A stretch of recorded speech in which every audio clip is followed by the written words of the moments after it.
Okay, what's going on, everybody? It's your boy, Mangg. Welcome back to Hanging with Mangg, episode 267. Today, we're playing some World of Warcraft, leveling my warriors still. Mostly because nothing else that I'm currently playing, spending my time with is really suitable for hanging with Mangg. I know this probably isn't the most interesting game to watch, but well, that's not what hanging with Mangg's really about. So got plenty to talk about. Might as well get into it. So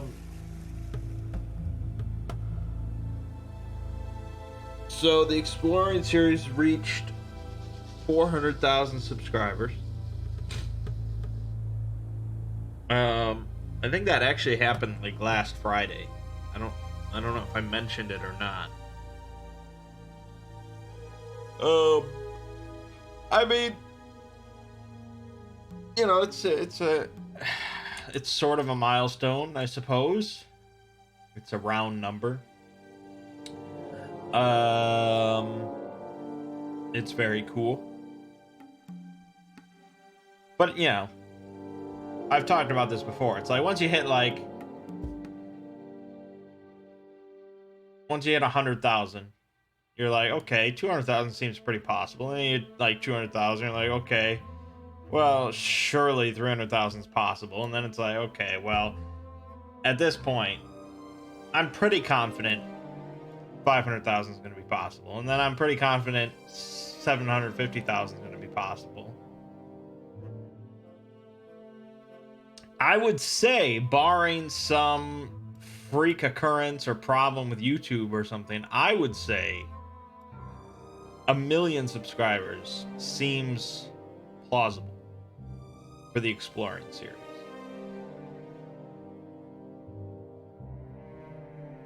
Because it's, if things are staying the same way, there's, countless topics that I can cover. People like my format. People like my voice. There's really no signs of mass unsubscribing that's ever occurred. So really, it's just a matter of time. Now, things could slow down. Absolutely. And it might take a long time to get to 1 million, or it might take only a few years. Who knows? But I'm confident that it's pretty plausible. So this Tuesday, last Tuesday, I held a party to celebrate 400,000. It's not like I need a party to celebrate 400,000. But it's just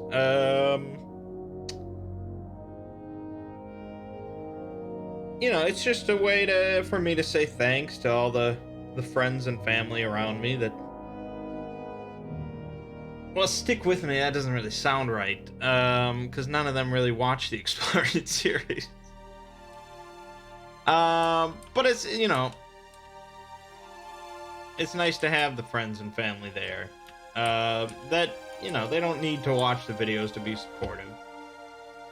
And I could live anywhere in the country. Anywhere. I could live anywhere I want and do my job, which is pretty great. But I choose to stay here because of these people. So that means something. So, it's not really, these parties aren't really about me and my milestones. It's more just like, hey, thanks. Here's some free Qdoba. So we had like 25 people over, and we had Qdoba cater again, and it was delicious, and it was a nice little time, and That's that. Now for 500,000, that's a big milestone. 500,000 people interested in your channel. That seems like a big deal. So I'm planning something a little bigger for that party. I'm planning on having a bowling alley party where the bowling alley like caters it, and you get like unlimited bowling for 2.5 hours or something like that for however many people. And I'll invite a lot of people for that. And that should be a pretty good time. That's 500,000. I predict, actually. Well, let me get on a flight here to here. Let's see what Social Blade says about when I'll hit 500,000. They're not incredibly accurate, but they're not. Sometimes they're pretty off, but let's just see what they say. Social Blade predicts that the Exploring series will reach 500,000 subscribers in April of 2020. Okay. I had personally predicted March, but maybe that was just wishful thinking on my part. So either way, I think spring of 2020 is a safe bet.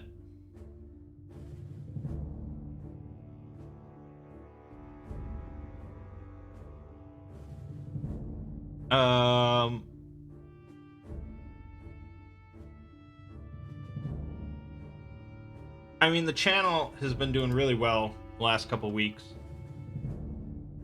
Like almost every day getting at least 1,000 subscribers per day, which is pretty phenomenal.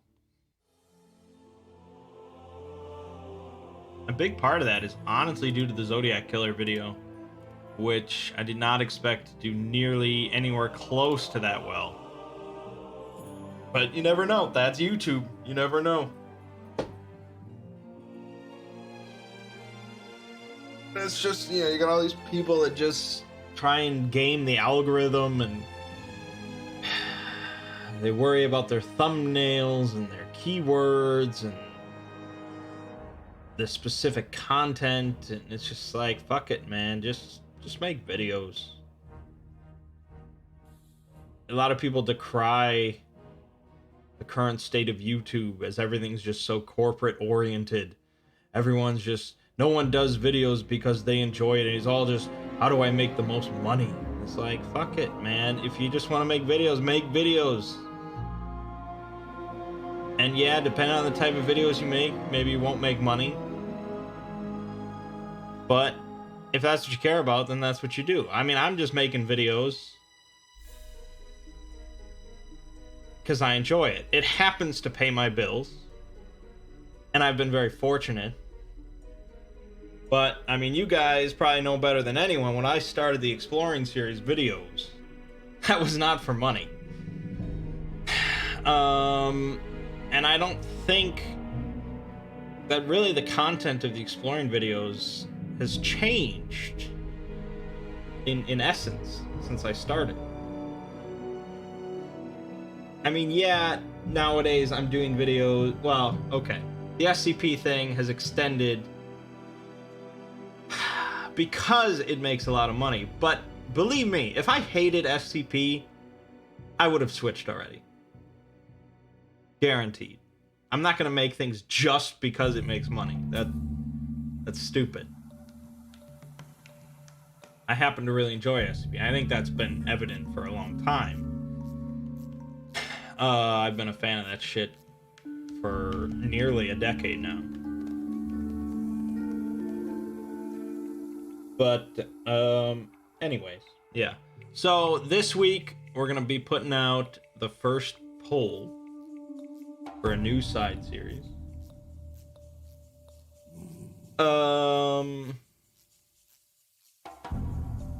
I don't know what's gonna win. I have no idea. I would say The Witcher has a good chance, especially with the show coming out.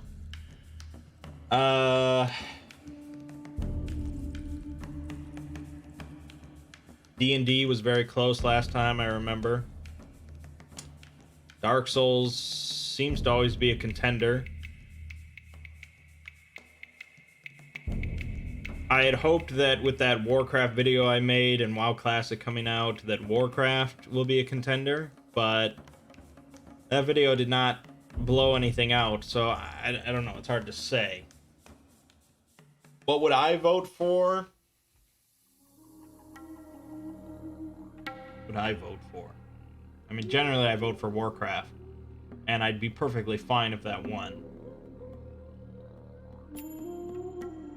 Although, with Blizzard's, the state of Blizzard right now, probably won't win. So, God.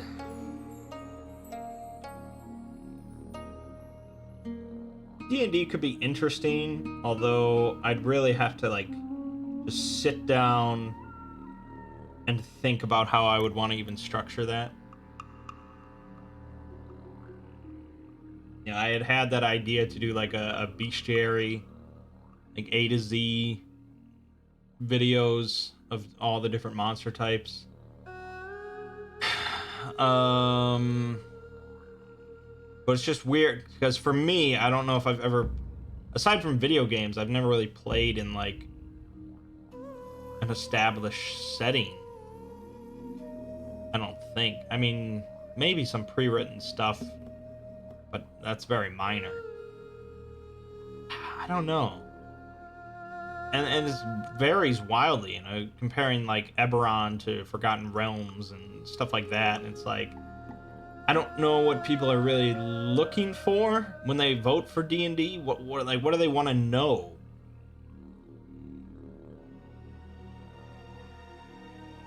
The lore of D&D. For me, when I think of like lore related to Dungeons and Dragons, it mostly boils down to the creatures. Because you can come up with your own creatures, but that's much less likely than coming up with your own setting, which happens all the time when you play D&D.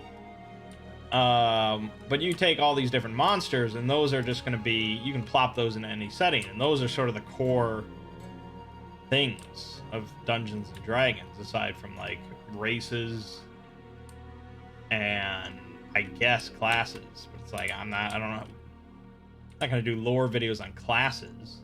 Races can sort of just boil into the creature videos. So that's why I gravitated towards A to Z bestiary. That feels like D&D. Hard to say. You haven't even seen the Zodiac Killer video. What? It's the talk of the town. Everyone's watching it. It's really weird that that video kicked off and people are really enjoying it, because I felt like it was such a subpar, not subpar, I guess. It's such a short summary of the case. And it's like, if you're interested in the Zodiac Killer, there's so many better, longer sources where you can learn about it. But I guess that's sort of been the goal of the Exploring series, is short videos for people that don't want to learn or don't want to watch or read longer stuff. Anyways, so I don't know what's going to win. It's going to be interesting as always. If I had to pick stuff I don't want to do, it would probably be, well, don't want to do is a bit strong. I'll do anything. But stuff I'd be less excited about would probably be Dark Souls, even though it's like my favorite franchise of video games. I just don't know how I can compare to VaatiVidya. I just don't know. I just don't know. And so much of it is speculation, and I don't really do much of that. I don't know. I know people want it, and if it wins, I will sit down and we'll hammer something out. But it's one that makes me a little worried. Also, it hasn't really been in contention for quite a while, but the Dark Tower. I'd always said it's an auto veto, because I think people should just read the books themselves. But as I've continued over the last couple years to read more Stephen King books, I could see it becoming more of just like a Stephen King series and sort of showing how it all connects, which isn't drastic. It would definitely be mostly focused around the Dark Towers. That's sort of the central series. I don't know. It's still not near the top of my list, but it's hard to say if it would still be an auto veto.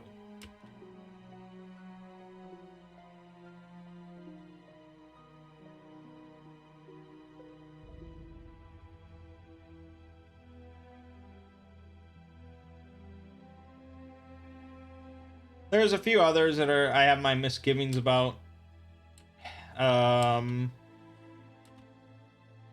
Where part of me thinks it would be really interesting to just learn more about it. Part of me is worried about the workload. Stuff that's completely alien to me. like Egyptian mythology or something, which I know nothing about. Or Star Trek, which I have only ever seen like the new movies. It's just completely pretty much fresh. And stuff that just has a lot involved in it. It's bestiary with no A.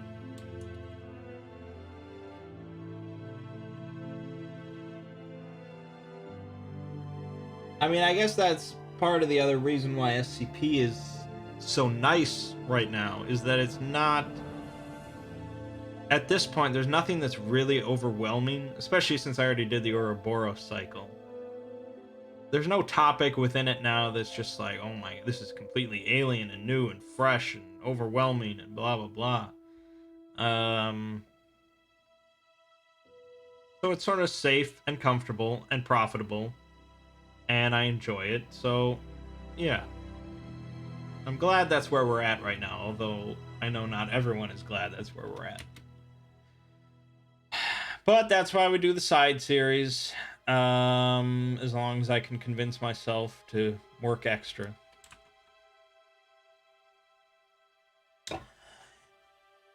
Moving on, that was all just sort of extra nonsense. This week on the Exploring series, I released a video on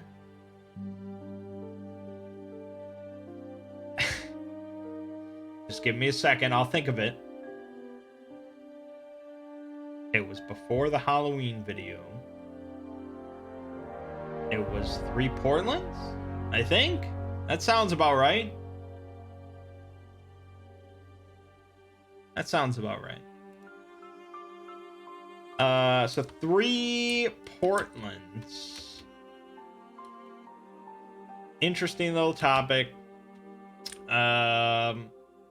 It sort of blends in with the Twisted Pines series of SCPs and tales and stuff, but I didn't really talk about Twisted Pines, as that probably gets its own video. Yeah, I mean, I wasn't crazy about the quality of that video, but I liked the art, and people seem to enjoy it.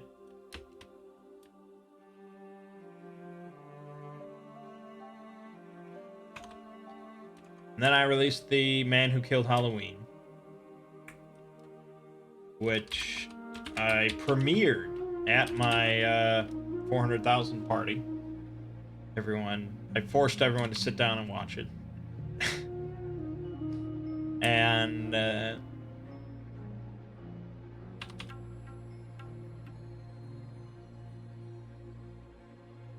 yeah, just an interesting little video. Some people obviously have heard that story. It's not some obscure little tidbit, but there's always people that don't know everything. So plenty of people learned about this guy.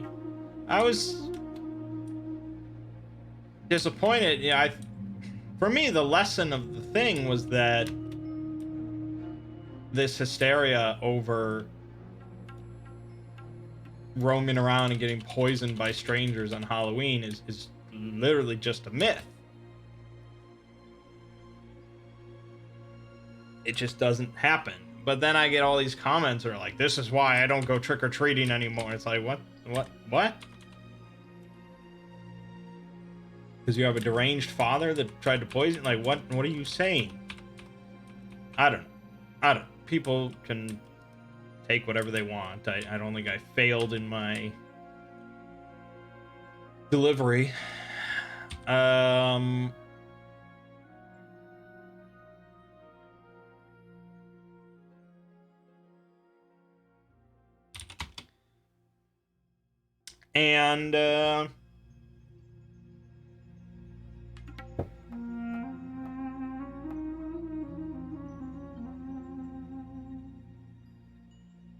I thought it was a very thematic, appropriate video for Halloween.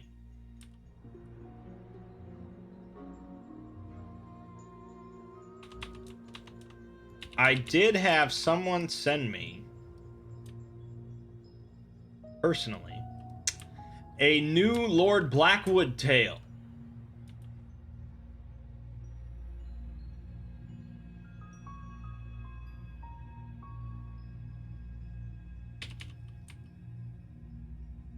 They wrote it themselves. They're trying to get it on the site, but apparently they were having issues signing up for the wiki. But they wanted me to have it. Either way.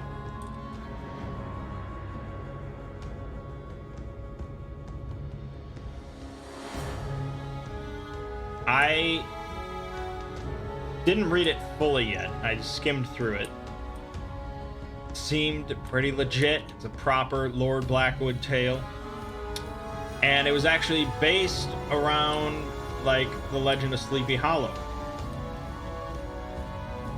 A little bit. Like, it was a Halloween themed. And it was a bit of a bummer, because if he had gotten it to me sooner, I would have considered doing a reading of it for Halloween. But I had already, like, started working on the other one, and it just, yeah, it would have been too much. So hopefully they get it on the site,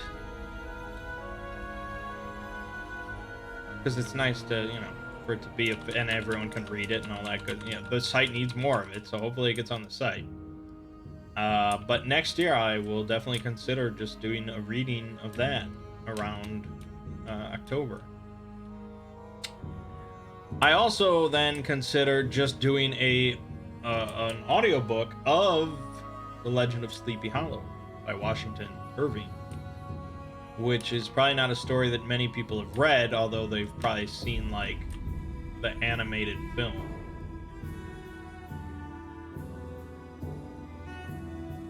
So that would probably be pretty fun. I had put out that Hunter of the Dark video. A lot of people seem to like that. They want more audiobooks, they want more readings, things like that. And those are really pretty easy videos to pump out. It's not they're not exploring videos in any way. It's not what I want to really do or focus on. But for occasional little treats or when I need a break, they're nice stuff. There's a lot of other Lovecraft stories people are requesting I read. Problem with some of them is that they contain, like, Lovecraft's dialogue, which is really, like, I don't even know how to describe it. It's very, like, meant to be heavily accented, and I don't want to make a damn fool of myself reading it. So I'm not sure. I'd really like to read Color Out of Space, but there's a lot of that in there, and it's like, I don't.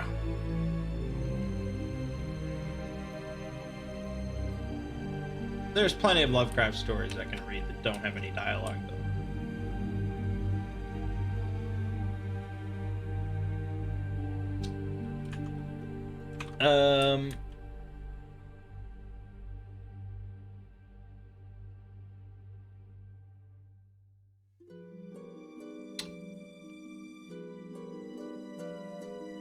Where was I? Yeah, anyway, so this week I worked on a video on SCP-3201.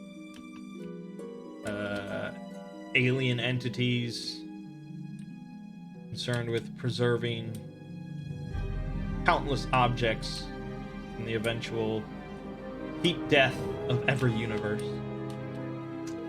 Not an incredibly lengthy video.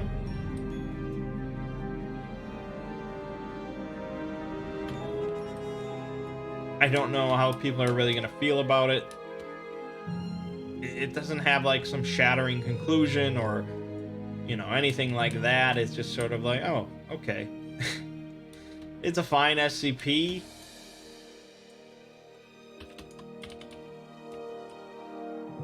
But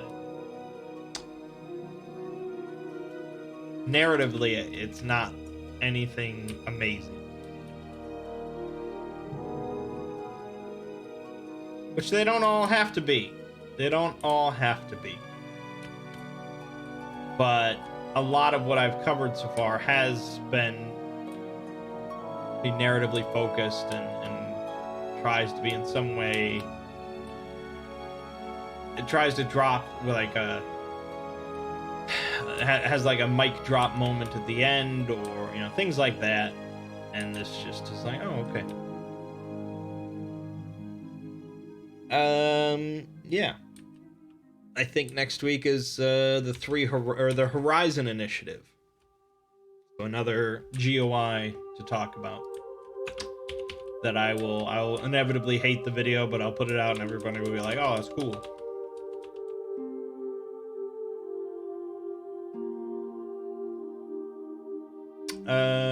This week on this channel, we had more Disco Elysium and The Outer Worlds, and that is going to continue for another week. I have a lot of videos recorded, ready to go. Mostly of The Outer Worlds. I've been playing ahead a lot on that. And I've just been sort of recording Disco Elysium as we go. I'm sort of really savoring Disco Elysium.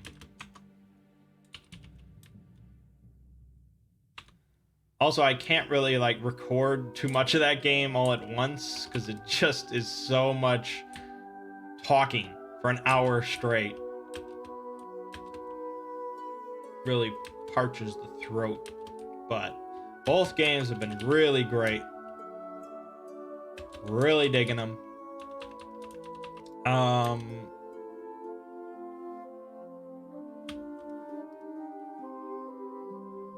And I had forgotten.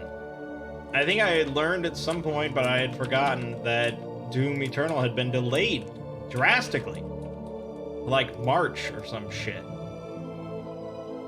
So I don't have to worry about having that Let's Played. And that would have come out.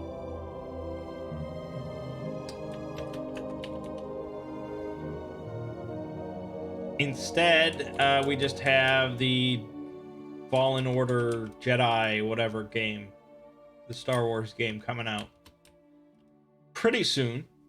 Pretty soon. I think that's the 15th or something.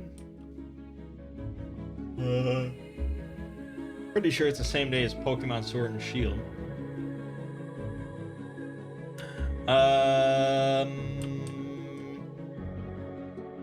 Yeah, I don't know.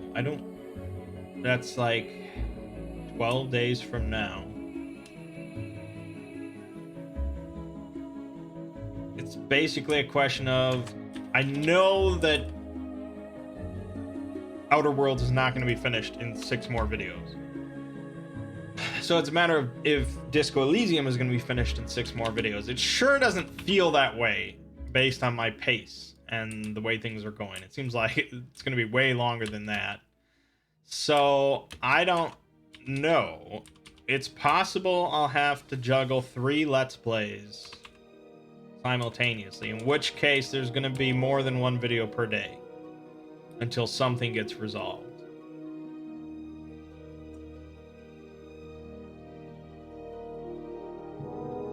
And I know I don't have to Let's Play Star Wars.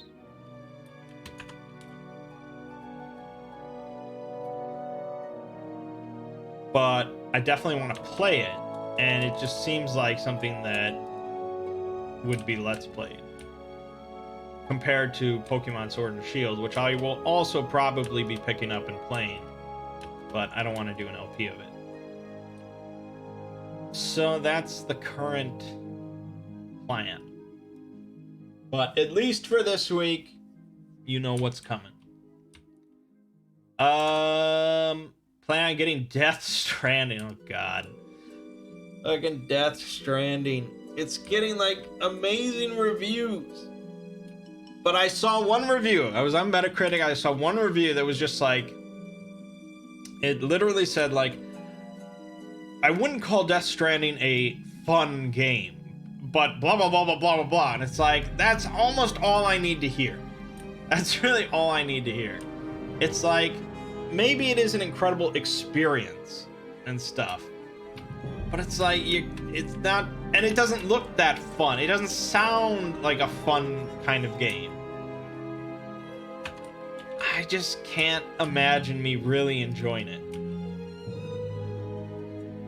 I mean, maybe down the line I'll pick it up if I have nothing else to play. Sort of like that that Plague game that came out with all the rats. It's like I definitely just glossed over it when it came out. But at some point I'll have nothing else to play and I'll just be like, huh, let's get this on discount. And I'll play through it. And maybe I will enjoy it. But no, right now I have no plans of picking. There's just so many actual intended for fun games that I would rather be playing.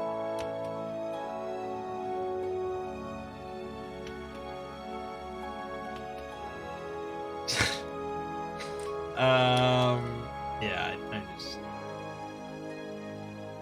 it's just not my bag.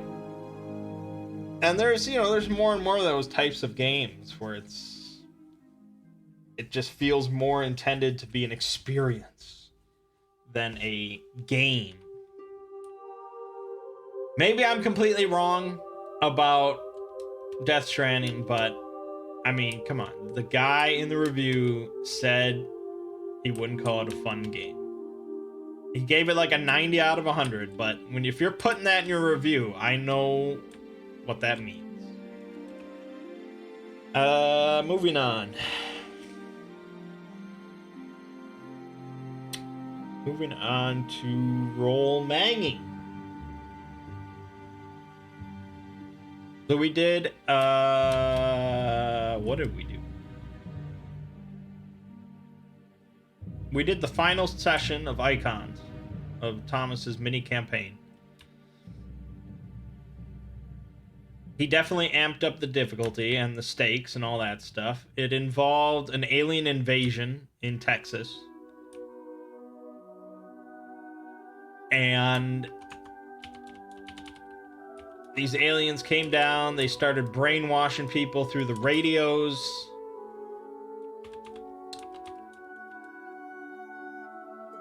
Studs teleported in on his own again, ready to handle the situation by himself. So Ziggy and I just had to sort of sit there and wait for like 45 minutes. But it turned out that it was too much for him to handle by himself. He was getting his ass handed. So eventually we arrived and we got to be involved in a mission.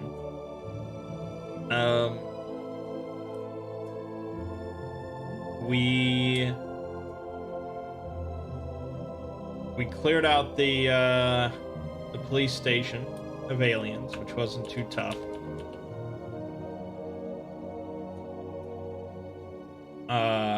You know, I didn't do much probability control stuff. It's probability control in that game is certainly not as ridiculous as like a Godbound of Luck in Godbound. But my character's ability, like all my stats were so high that it really just made a lot of things pretty trivial. For a while. And basically, the aliens were just super interested in Ziggy's character. And we didn't know why for a long time. But they were specifically interested in, like, luring him to a location. And blah, blah, blah. They were only mentioning him. It turns out they were interested in his hammer. Because his hammer gave him his superpowers. So they wanted his hammer. It makes sense, I suppose.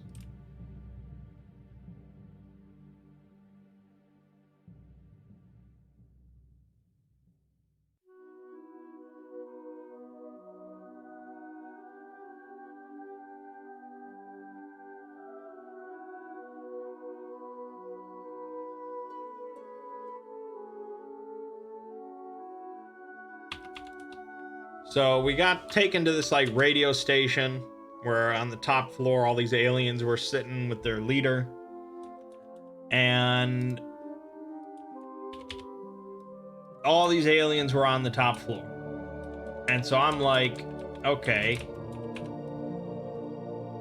Probability control, the floor collapses. But, like I said, it's not as broken as Godbound. So the floor didn't collapse. I weakened the floor, apparently, but it didn't collapse.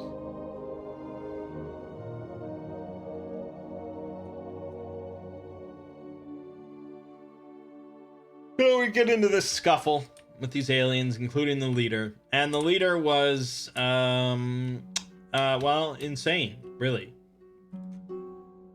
The leader was basically one of us.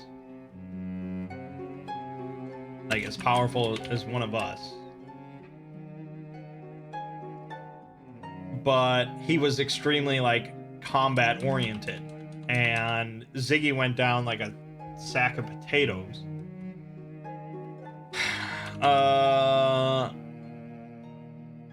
And eventually we did cause the floor to collapse, and that helped. And we did eventually actually kill the lead alien, which I basically just shot him in the head with a pistol, and that's all it took.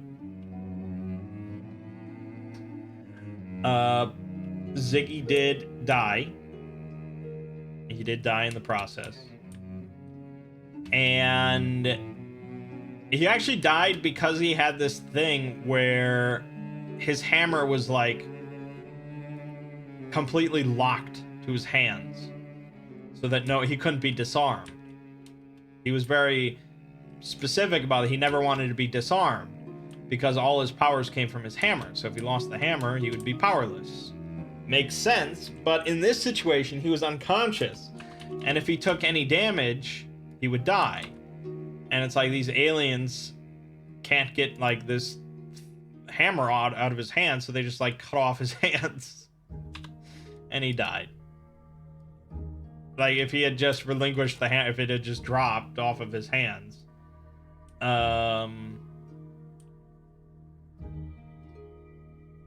he would have lived.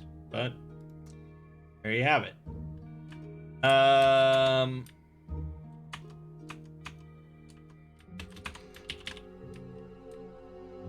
Studs, one of the aliens, like, gets away with the hammer.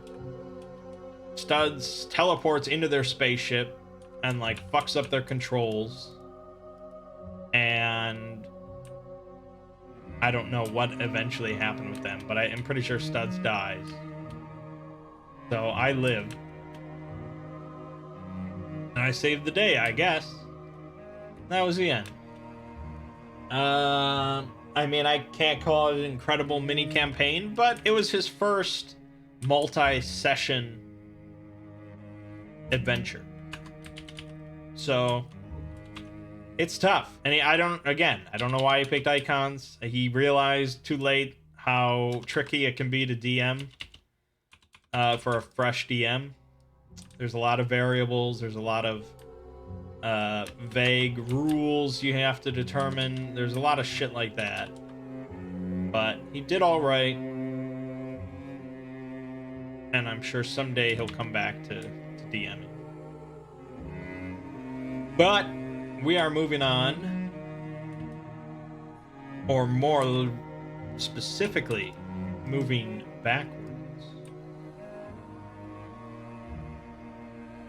to Dungeons and Dragons 4th edition. It has been like 2.5 years since we've played D&D 4e. Last time we played was a campaign called Onward and Upward, where we were in this underground city that consisted of multiple tiers. And that went on for like 10 sessions or so. Where I started playing as Old Man Ovum, and then I switched over to Frederick Zoller, I think. And the bag got involved, and then everything went tits up, and as expected. So that was that. This time, I don't imagine the bag will be involved, at least not for quite a while.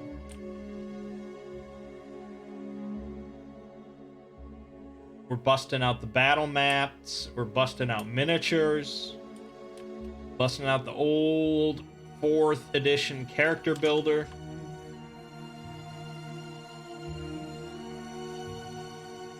All right, Satan. Let me know if it's at all fun. I mean, I know that's not why everyone plays video games, but honestly, that's why I play video games. If I want an experience, I would read a book or watch a film. Games are fun. Like if I sat everyone down for a board game, it's like, all right, guys, look, I wouldn't call this a fun board game, but it's an experience. It's like, I don't know.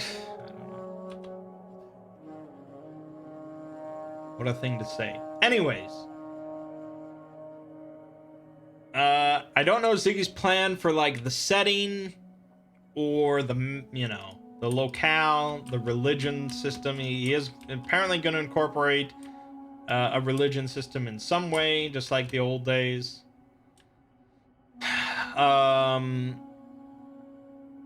I hope he has some elements of like an overarching plot, and it's not just a sandbox. Originally, of course, I had considered playing Frederick Zoller. I haven't played him in a while. Ziggy had okayed doing a changeling vampire, which had previously been banned. And I was definitely set for that. But I realized that Studs is going to be playing with us, and Studs despises when I play Frederick Zoller. Not exactly sure why. His rationale is probably that I tend to like just go off on my own, or, you know, things like that. I guess maybe the argument is I screw over the party.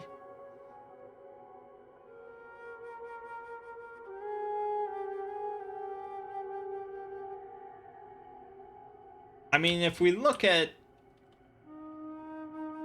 the last time, the last time I played one, I'm pretty sure it was Onwards and Upwards. It's been a long time. I don't think I screwed over the party at all there, but I did go off on my own a little bit.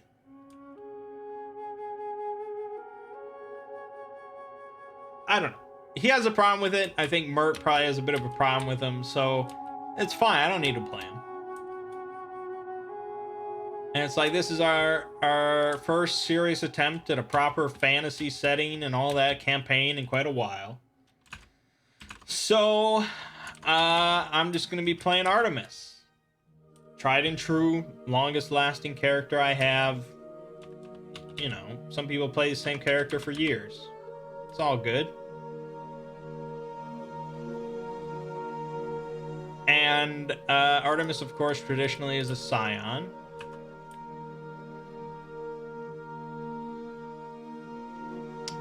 And I'm definitely considering just going straight up same old scion as I used to be.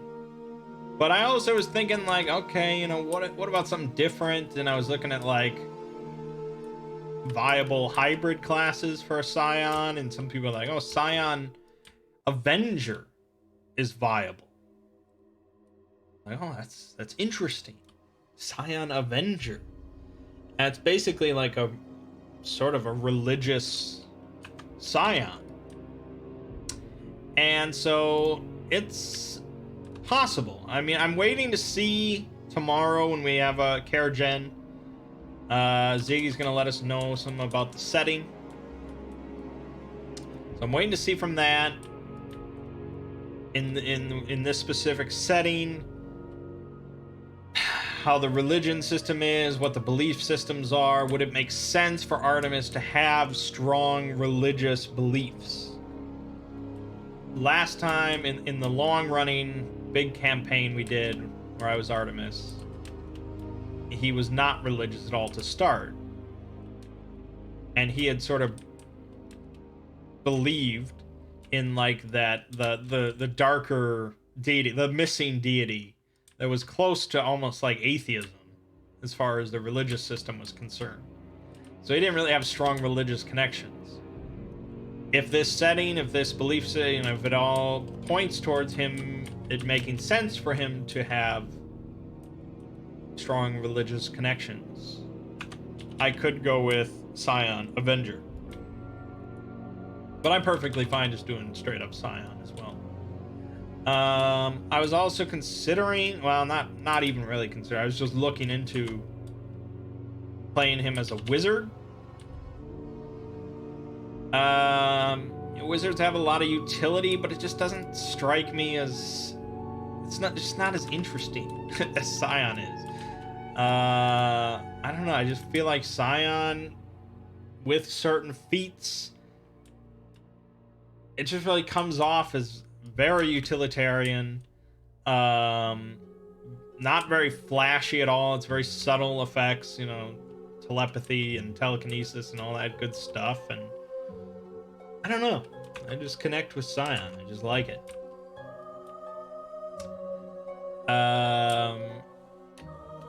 Because there aren't that many classes that I've found that are very utilitarian and not very, I mean, all the classes are combat focused, but using stuff outside of combat, problem solving, all that kind of stuff, Scion just sort of works for me.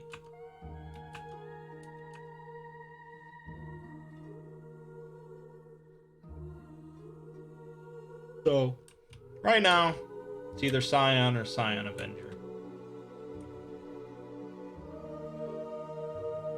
I don't really gain much out of becoming a hybrid Avenger. Basically, like, better armor class. Some better, like, damaging abilities. But nothing really utility about it. So that's what makes me a little hesitant, is I'm worried I'm sacrificing a little utility just for some damage, which I've never been overly concerned with when playing D&D. But that's all going to be a big discussion tomorrow. We're having a character gen session. Laptops out, character builders open. And we're going to see how that all goes.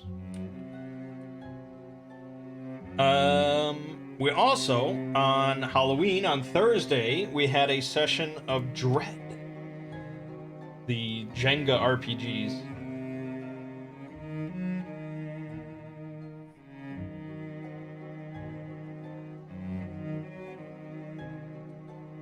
So this session was written and DM'd by Ziggy. His first time writing and DMing Dread. It was set in like 13th century France.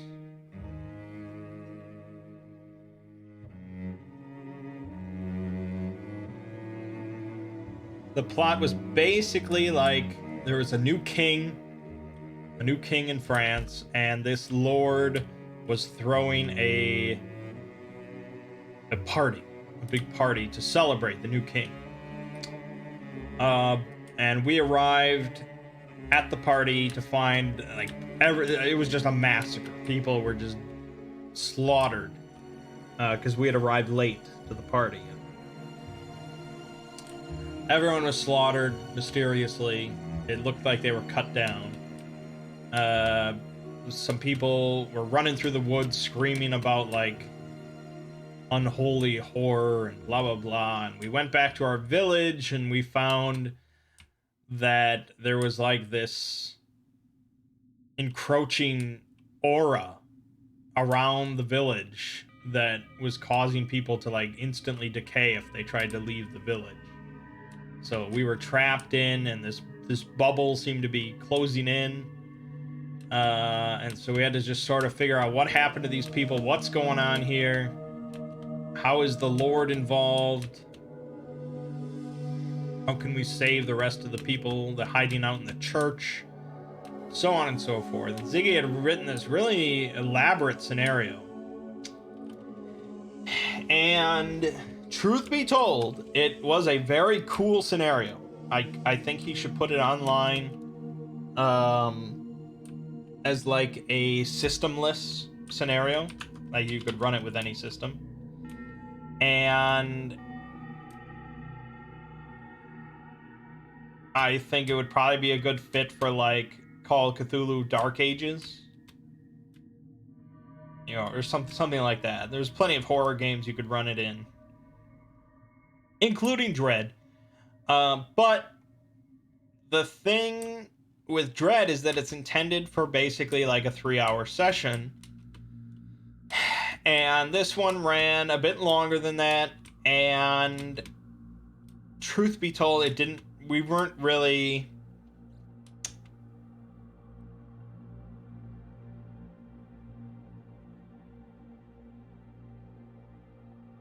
In the end, we got sort of a good ending. But I don't think any of us really understood the machinations of what was happening and what was all involved and how to get like the best ending. And I think a lot went over our heads and could have been explained, or if it had just been broken up into 2 sessions and we'd spent more time and there wasn't like the constant fear of the Jenga tower sort of bearing down on us.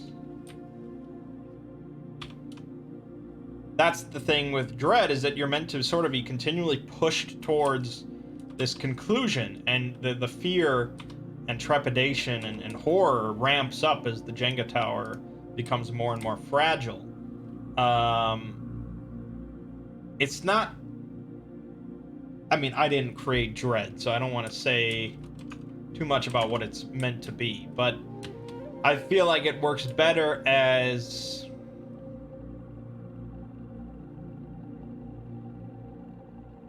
I feel it works better as like a horror thriller rather than a horror mystery.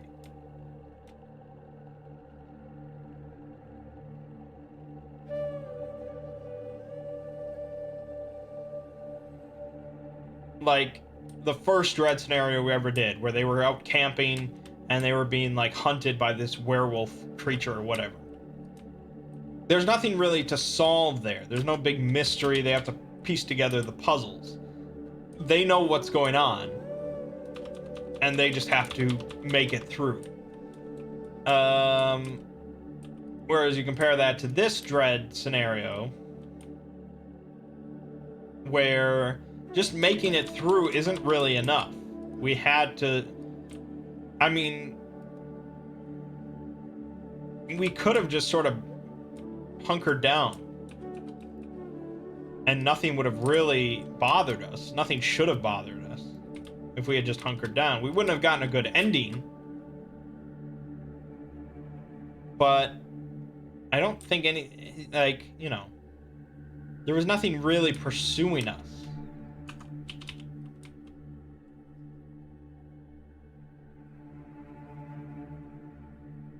Hard to say. It's hard to say. I just felt it would work better as like a Cthulhu Dark Ages scenario rather than Dread. Not to say I didn't have an enjoyable time. Like I said, it was a really cool setting and scenario.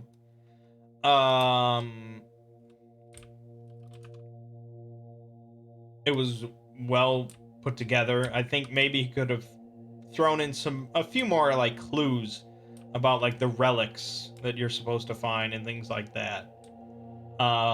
It's certainly like an amateur written scenario because he is an amateur scenario writer.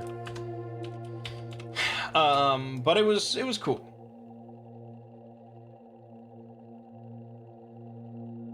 I hope that he continues to write some more Dread scenarios in the future. Because I don't know how good I would be at writing them. And there's not that many, like, pre-written Dread scenarios out there.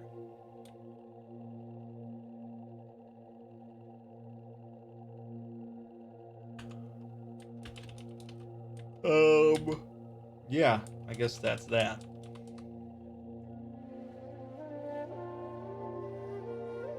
Okay. As for horror movies this week, I actually did not watch many new ones at all. It was a busy week. I was rewatching old stuff, all that sort of stuff. So, I did not watch a whole lot of new stuff, only a handful. I did watch Cold Prey 2, even though the first one was so bog freaking standard.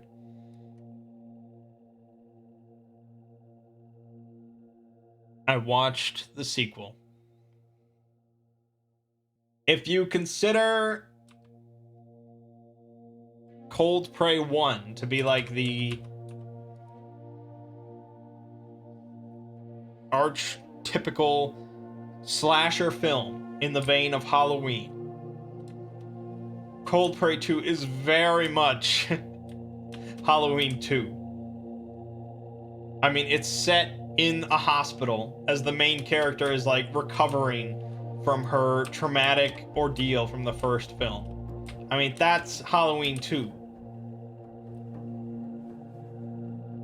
And she once again makes it out of the situation, and the villain is almost certainly dead. There's no way he's getting up from this. At the end of the second film, it's Halloween 2, except it's in Norwegian. It's fine. It's, I guess, just as good as the first if you consider the first to be a good horror film. If you like the first, you're gonna like the second. But that's it. Now, they did have the good sense to not continue it from there. Instead, the third film is a prequel. But apparently the third film is so garbage that no one ever cares to watch it. So I think that's it for Cold Prey. Then I watched Communion. 1989, starring Christopher Walken. Oh god. It is not a horror movie. I really only watched it because I've heard of it and because it has Christopher Walken. And throughout the first, like, third of that movie, he is very much just like such a goofy dad. He's just such like a weirdo.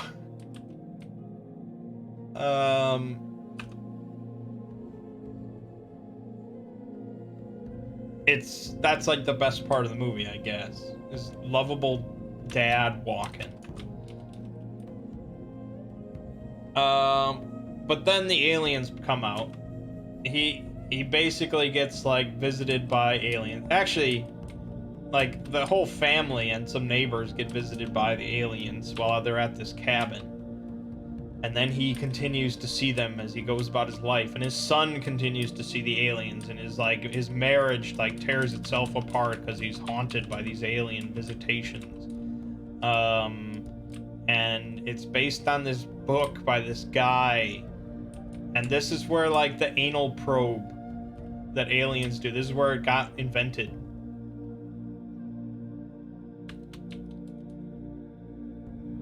It's like, yeah, if you want to see Christopher Walken get an anal probed by aliens, you can watch Communion. It doesn't really show it, but you know what's going on. And then there's like dancing aliens, and it's all very trippy, and it's just really not a good film.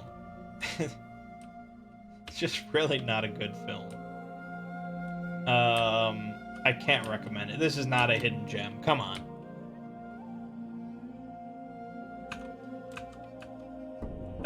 Then I watched Contracted, 2013. This girl basically gets raped at a party. I say basically, but I mean she got raped. And I think the director got into like some hot water because he had referred to it as a one-night stand while like discussing the film. It's like, no, that's not what happened. He put roofies in her drink and then he raped her. But okay, buddy. So this guy is shown at the start of the film to be like a necrophilia. He's like banging a corpse in a morgue. And I didn't even realize this, but on the Wikipedia page, it says that he has like a tattoo of Abaddon. So I don't. It's implying that he's a demon. I don't know what the implication is of this. But anyway, he's got some crazy disease. He gives it to this girl through sexual transmission. And she just continually degrades throughout the film, like physically. It's very much like a body horror type thing. She gets pretty nasty looking. And it's just sort of another movie in which, you know, an average normal girl gets caught up in this horrible situation and she degrades personally, and eventually she starts murdering people for some reason. And yeah, it's like, oh, it's so tragic and also disgusting.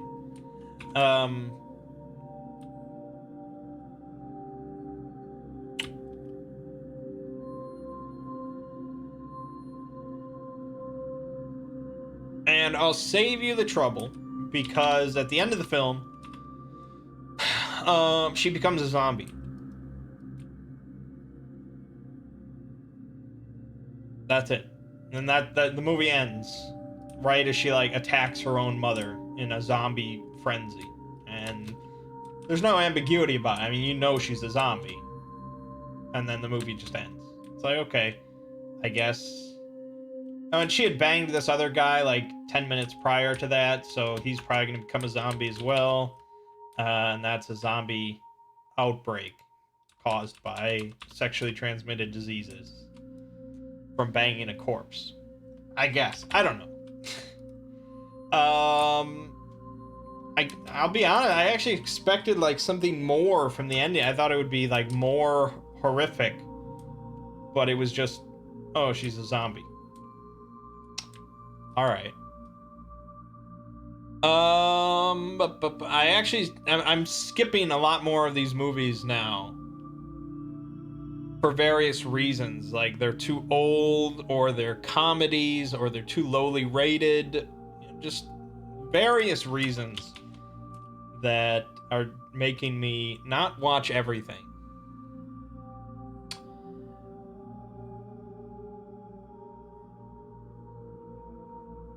So next was in the D's, Darkness from 2002, starring Anna Paquin. Or is it Paquin? I can never tell you. She played Rogue in X-Men.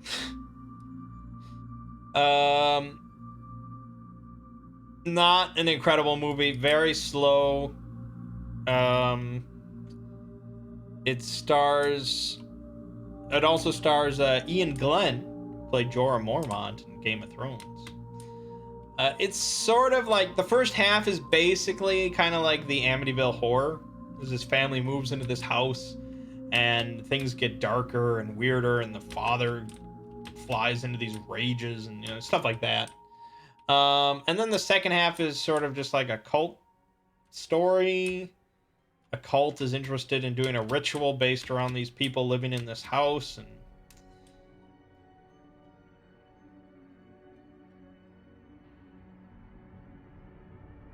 it just wasn't amazing. It's hard to call it a gem. Dead Birds from 2005. I'll be real honest, I barely watched this film. I put it on one monitor, and then I just got caught up playing Call of Duty, and I was not paying attention. So there are movies you can enjoy only half paying attention, and then there are movies that you really can't enjoy paying half attention. And I don't even know if this is really a good movie or not. I can't say. It didn't strike me as incredible. It's set during like the Civil War, as these group of like soldiers go rogue and they like steal a bunch of money from a bank. They rob a bank and then they hide out on this plantation in this haunted house and things get fucked up. And it's got Michael Shannon in there, and it's, I don't know, it was just sort of definitely a slow movie. That's part of what means you have to pay attention.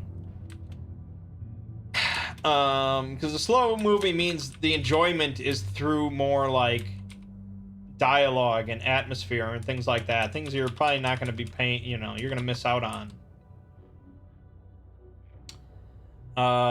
And then there were like these weird creatures, and I can't even really comment on this film. It could have been a hidden gem, but it didn't really look like much of a gem.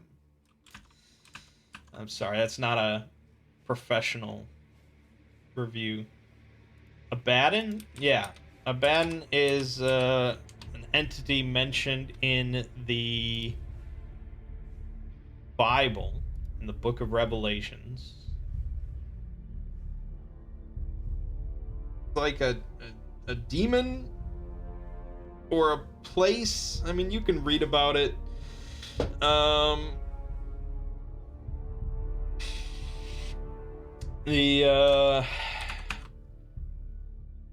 It was a term mentioned throughout my Ouroboros videos, the Kingdom of Abaddon, and I got plenty of people that don't know anything about Hebrew and only know about Warhammer 40,000, trying to correct me and saying it's not pronounced Abaddon, but it's pronounced Abaddon. And they are wrong. If you're talking about the Warhammer 40,000 character, yes, it is pronounced Abaddon, according to Games Workshop. But that is not how the Hebrew term is pronounced. But, you know, silly me, I don't do any research, so what do I know? Anyways, then Dead End. I actually rewatched this film. Seen it before, 2003. It's a movie about this family driving to, like, a family member's house on Christmas Eve.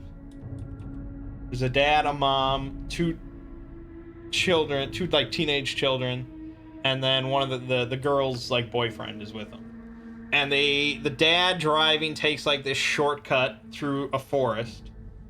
This forest road. And then weird stuff starts happening.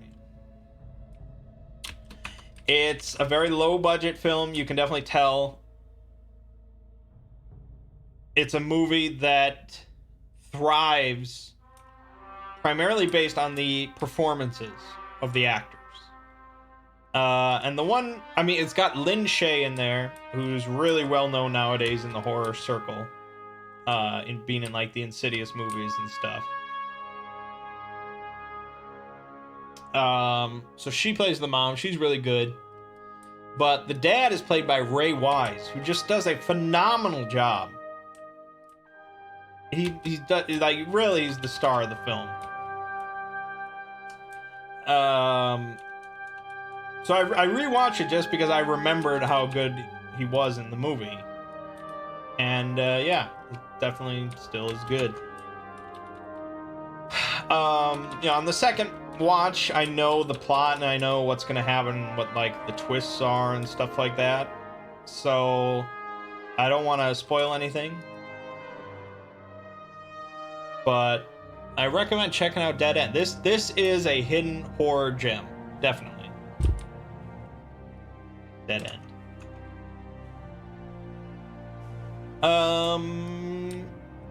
Yeah, and then finally, the last new horror movie I watched this week was The Lighthouse. I went by myself, like 12:45 in the afternoon on Wednesday, to go see The Lighthouse. And there were actually like a dozen people in the theater. I was really shocked. I thought it would be like 3 people. This is Robert Eggers' new film. He previously directed The Witch. Black and white film, shot in like a 1:19 by 1 ratio. It's old school, like almost square aspect ratio. Starring Willem Dafoe and Robert Pattinson. And really, it's only starring Willem Dafoe and Robert Pattinson. There's a couple... In the credits, there's like a couple other people, but really, it's Willem Dafoe and Pattinson. This is not a mainstream horror movie. This is not something like The Conjuring or anything like that.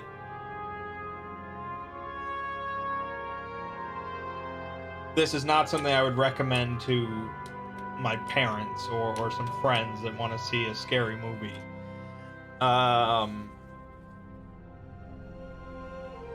But it is an incredible film. The effort and the attention to detail, the performances, the atmosphere, the sound design, it's all incredible. This movie should win some fucking awards. Like, if Dafoe does not win an Oscar for this movie, come on. This is like the performance of his life.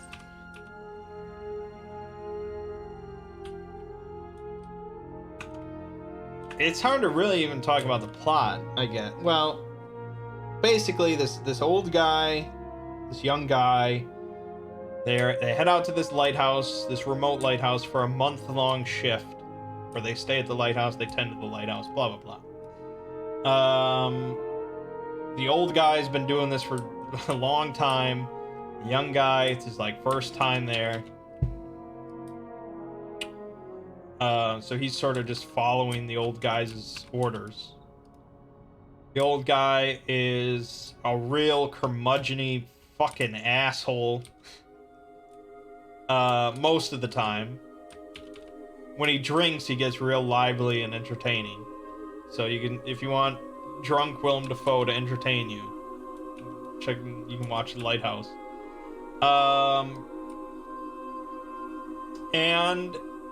Yeah, then sort of just weird stuff happens without spoiling anything.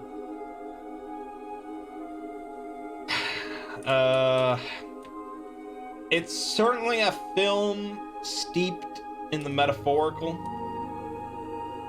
You know, The Witch had metaphors. It can be explained through symbolism and stuff like that. But I never felt that the metaphors in The Witch sort of interacted with the plot.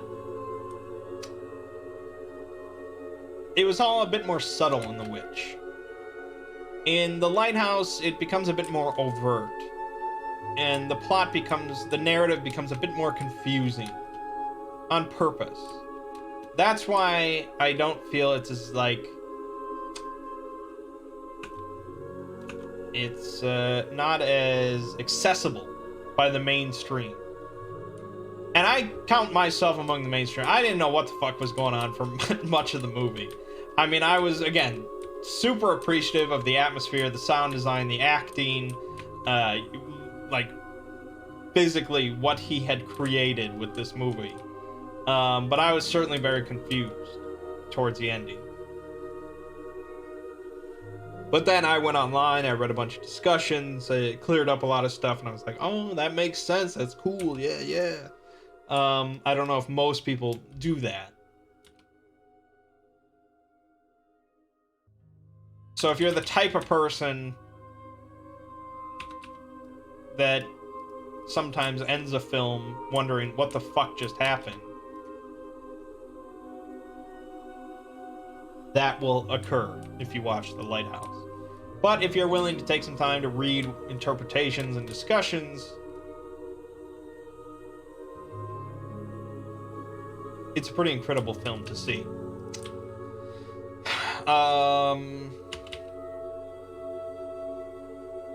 So I think it's hard to say. It's hard to say if I recommend it. It's not, certainly not like a blanket recommendation to anybody to watch The Lighthouse. There are certainly going to be people that do not like it whatsoever, and I can understand. I don't know if I could even say if you liked The Witch, you're going to like The Lighthouse.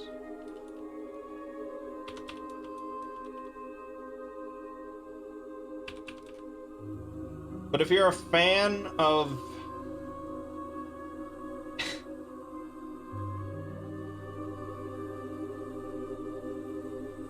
I guess if you're a fan of like quality cinema and the work that goes into it and the achievement of what it is, you probably owe it to yourself to check out The Lighthouse. I'm certainly glad I went and saw it, and I'll definitely be rewatching it.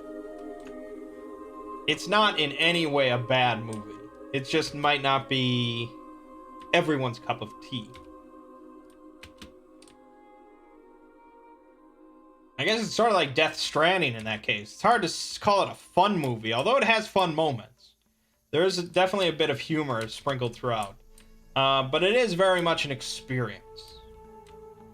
And it was very cool to see in theaters. Probably would not be quite as good on like my 26-inch monitor or something.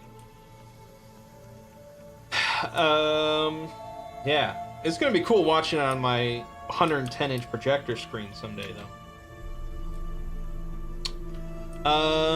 Yeah, that's that.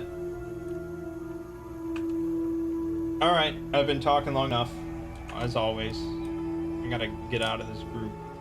But check out the SCP-3201 video.